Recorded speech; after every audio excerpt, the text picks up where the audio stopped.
Selamat pagi rekan-rekan sekalian. Sebelumnya, apakah kalian tahu bahwa kondisi pencemaran limbah tekstil di sungai-sungai Indonesia telah mencapai kondisi yang sangat memprihatinkan? Kita sebagai mahasiswa tentu perlu mencari solusi untuk mengatasi permasalahan tersebut. Mari kita cari tahu jawabannya dan apa saja solusi yang bisa kita tawarkan bersama saya Adi Yaksa. Selamat datang di presentasi saya. Isu ini diambil berdasarkan latar belakang bahwa konsentrasi Biochemical Oxygen Demand atau BOD telah melebihi ambang batas normal, yaitu lebih dari 50 mg per liter.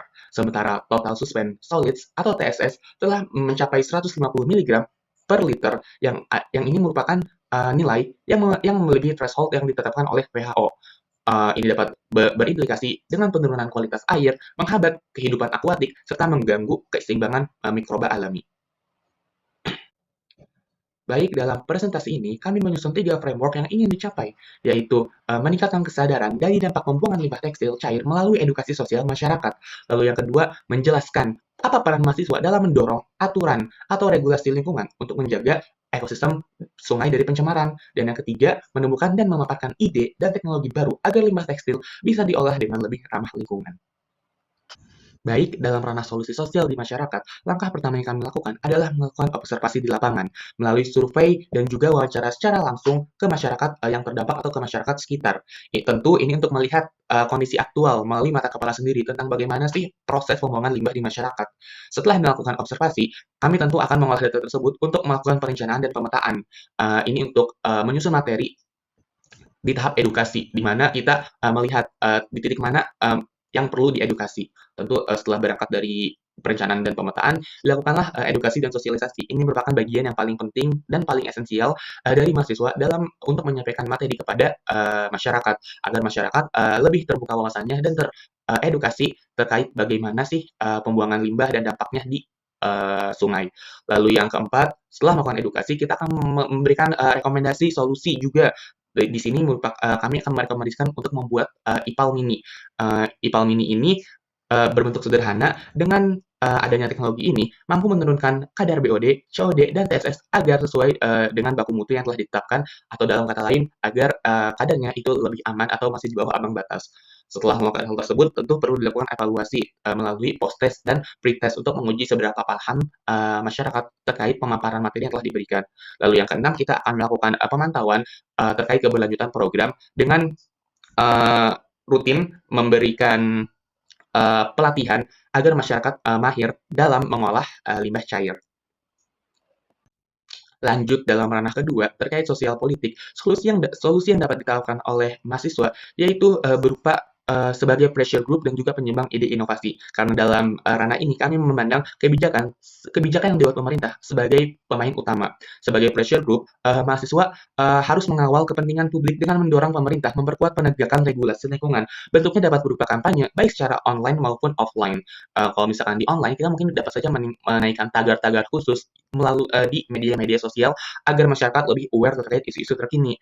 Lalu yang kedua, sebagai penyumbang ide inovasi regulasi. Tentu mahasiswa sebagai pemikir cerdas, kita perlu menyumbangkan aspirasi atau ide-ide kita yang sekiranya dapat membantu pemerintah untuk menerapkan regulasi yang lebih proper dalam mewujudkan keadaan sungai atau kondisi sungai yang lebih baik. Contohnya itu dengan Asparin, yaitu sistem pemantauan kualitas air limbah secara terus-menerus dan dalam jaringan.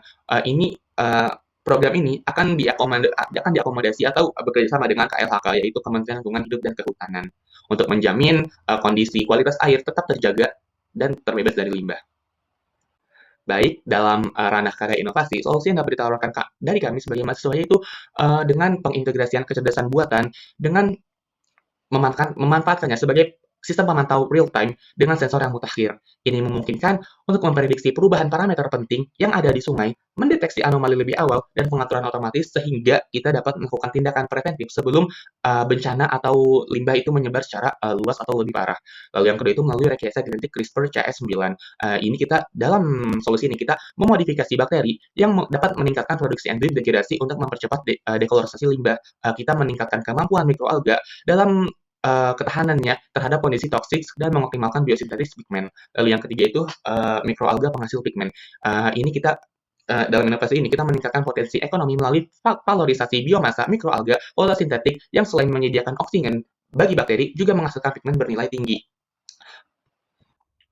Namun tentu, solusi-solusi yang kami tawarkan sebelumnya memiliki tantangan dan hambatan dalam pengimplementasiannya.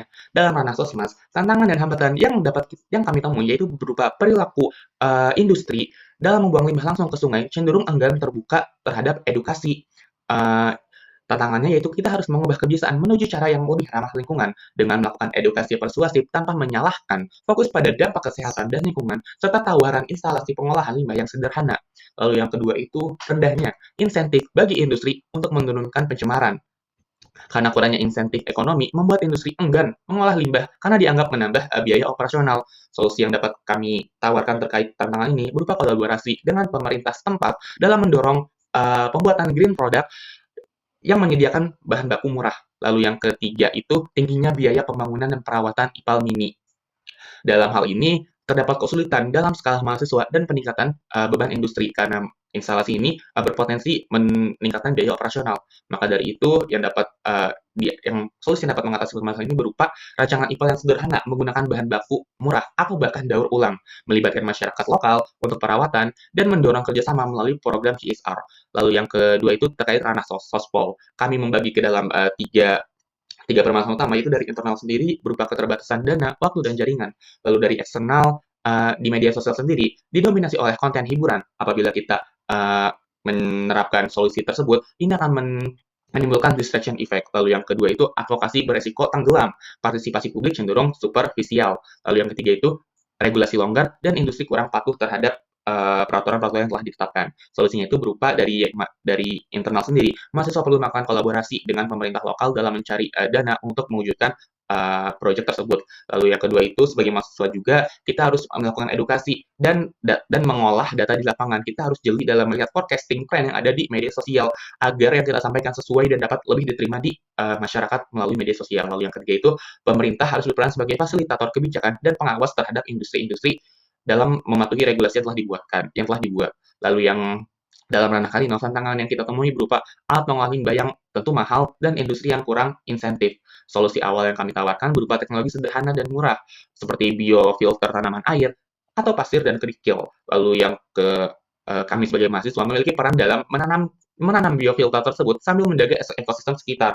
Lalu solusi berkelanjutannya yaitu satu alternatif ramah lingkungan berupa pewarna alami, bahan dari hasil samping argo industri. Lalu yang kedua itu prinsip clean product, yang dimana kita mendaur ulang air hasil proses industri melalui teknik pewarnaan yang efisien.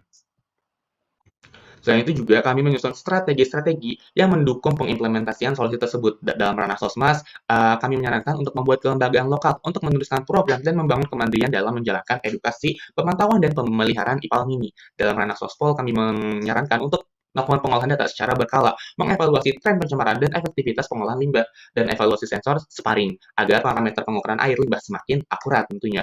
Lalu dalam ranah Kalino, kami akan mengusulkan untuk melakukan pengawasan berkala, pengawasan pada sistem berbasis AI agar data presisi dan pada hasil rekayasa genetik agar memastikan hasil karakter unggul dan konsisten sesuai dengan yang kita harapkan. Lalu kita juga akan melakukan optimasi biomasa mikroalga dengan evaluasi rutin agar hasil sampingnya memberikan keuntungan tambahan tentunya.